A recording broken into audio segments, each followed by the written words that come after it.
त्रिपाठी कवितार शीर्षक धनुजात्रा। डाक्टर श्रीपदा जगजाति त्रिपाठी। प्रस्तुत रहिबे श्रीमती गीतांजलि मिश्र। एठारे उपस्थित समस्त मोर सादर प्रणाम। शीर्षक धनुजात्रा।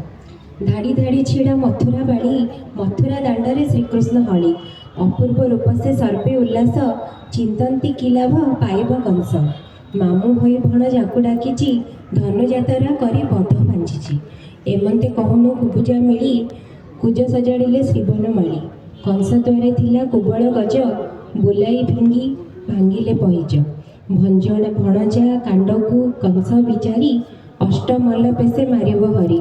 दर्शन मंचारू पड़िला टली, त्राही कर मते श्रीकृष्ण हली, त्राही कर मते श्रीकृष्ण हली। धन्यवाद।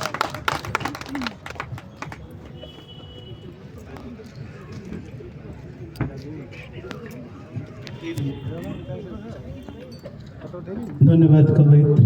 निवेदन करिबे कवयित्री श्रीमती गीतांजलि मिश्र। कवितार शीर्षक बदली जाए सपन। कविता दीर्घ अच्छी, मु लाइन देछि, लाइन मार्किंग करछि।